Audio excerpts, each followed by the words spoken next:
What's up, everyone? Welcome back to the channel. Today we're covering Boku no Ikezu na Konyakusha, which translates to My Mean Fiancé, a manga that started in 2024. So first, let's meet Miyuki Inarizaka. She's from Kyoto, old respected family. She's beautiful, graceful, talented in arts and martial arts. And every single day at school, classmates ask her out to karaoke, movies, cafes. You name it, and every single time. She smiles politely and says, "I'm sorry, I already have plans." No annoyance, no attitude. Just a calm, composed smile. Now enter our guy, Sarada. Sarada is, well, ordinary, but here's the twist. Sarada and Miyuki have been engaged since childhood. Their grandfathers were best friends and arranged the whole thing. Since their families only met once a year, the two of them barely knew each other. And now Miyuki has transferred to the same high school in Tokyo as Sarada. So one day, they meet up after school. Miyuki apologizes for making him wait. Sarada greets her cheerfully. He asks if she wants to go somewhere. She says she has homework. He compliments her responsible nature. And then, Miyuki smirks. She teases him. "My, aren't you good at flattery?" And just like that, Sarada feels it. Something is off between them. He can't tell if she's being genuine or playing games. Her words and her actual feelings never seem to match. Sometimes she teases. Sometimes she's genuinely kind. And that constant confusion, that's what haunts him. But then something unexpected happens. Sarada notices that Miyuki still struggles with her Kyoto dialect in Tokyo. Teachers sometimes misunderstand her. She worries it slips out. And Sarada? He quietly admits, "I learned your dialect, so I could understand you better." Miyuki goes silent for a moment, and for just a second, you can see it means something to her. But before that moment can breathe, a passerby bumps into Miyuki. The moment breaks, and as Sarada says goodbye and starts to walk away, Miyuki calls out to him, "Can you join me tomorrow for sightseeing in Tokyo?" Sarada's brain short circuits. He realizes this is basically a date, and that night, lying in bed, he can't stop smiling.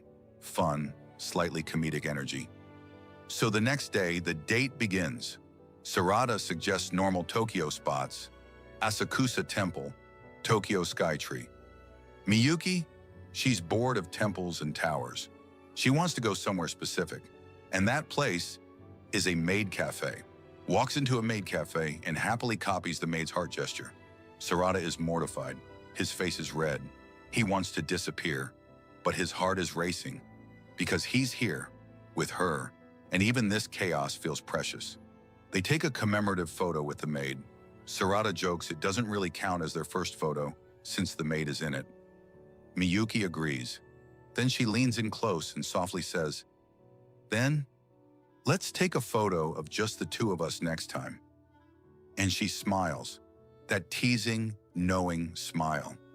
Sarada is completely flustered, convinced she's doing it on purpose just to mess with him. But somewhere inside, he chooses to hold on to that moment. They move on to a wall of gacha machines, those capsule toy dispensers. And here's where we see a completely different Miyuki. She wants a rare item from one specific machine. She has already failed 40 times. And she is dead serious about it. Sarada suggests buying it online. She refuses. It has to come from the machine. While she's resetting her luck elsewhere, Sarada loses her in the crowd. He searches, calls her name, and finds her surrounded by a group of guys trying to hit on her. They notice she's not wearing an engagement ring. Only Sarada wears one. They mock the absent fiancé, call it pitiful. Try to drag her to a cafe. One of them grabs her arm. Sarada steps in and gets pushed to the ground immediately. The guys mock him, call him weak, call him pitiful. Sarada clenches his fist, but before he can do anything, Miyuki moves. She grabs the guy's arm, twists it hard, and with a slightly terrifying smile says, "You feel very light. Do you eat properly?" The guys run. Pause. Turns out, Miyuki has 10 years of Aikido and Kendo training. Sarada laughs, because of course she does. And then it hits him. She never needed his help at all. He's still processing this when Miyuki turns to him, worried look on her face, hand outstretched. "Are you hurt?" And something breaks open in Sarada's chest. He grabs her hand, kneels in front of her, and confesses. He tells her he likes her. He likes her kindness, her strength, her passion, her dialect. He says he likes her so much he feels unworthy. He admits he has nothing special. Average grades, no money. Then he opens a gacha capsule. The rare item she wanted falls out. Holding her hand, he says, "I want to make you the happiest person in the world. My feelings for you are the one thing I'm truly proud of. I want to stay by your side." And Miyuki listens quietly, overwhelmed, blushing, and then softly says, "Thank you." Sarada goes quiet. To him, it sounds like a rejection. A kind, confusing, heartbreaking rejection. Later that night, Sarada lies in bed replaying everything. He tells himself it was obvious. Of course, she wouldn't like him after something that embarrassing. But then he remembers small things. She said she was glad she came to Tokyo. She asked about their next outing. He decides, even if she doesn't love him, at least she doesn't hate him.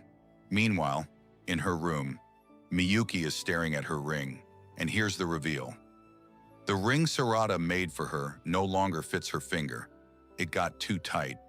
She never said anything because she didn't want to seem like she gained weight. She wasn't rejecting him. She was panicking about something completely different. This is a story of two people who love each other and keep misunderstanding each other. The next time they meet, Sarada is still convinced he was rejected. He's awkward, distant. Miyuki invites him to a study session. He hesitates, says she might not enjoy it, and Miyuki, confused by his strange behavior, finally says, "About what you said the other day. My thank you wasn't meant to push you away." But instead of explaining clearly, because this is Miyuki, she tells him to figure it out himself and walks away slightly blushing. Sarada spirals. He thinks he made her angry. An old memory surfaces, a past rejection where someone called him annoying, said he wasn't good enough. Those words still hurt. But then he remembers something else from that time, a reason to become someone worthy, and that gives him new determination. He shows up to the study session. At a family restaurant, Miyuki carefully, almost ceremonially, makes him a cup of green tea. She checks the temperature, stirs it perfectly, brings it over with a confident smile. Sarada is touched until he panics. In Kyoto etiquette, serving tea can signal it's time for a guest to leave. He starts overthinking everything. But then, in a rare quiet moment, Miyuki admits something. She has no friends, not because people dislike her, but because they always put her on a pedestal. They treated her like she was from another world. So no one ever just invited her to things. Sarada listens carefully, and then she says something that stops him cold. "You've always been different from others." As they leave the restaurant, Sarada is so flustered by everything that he says a quick goodbye and speed walks away. Miyuki stands there, confused, wondering what she did wrong, while Sarada, walking home tired, thinks to himself, "Today was a close call, but the distance between us got a little smaller." He knows he's still far from being the person who deserves to stand beside her, but he holds on to her words. "You've always been different," and he falls into bed, full of determination, ready to do his best. And that is where we end Chapter 3. Two people who genuinely care about each other, but can't stop getting in their own way. This manga is something special, guys.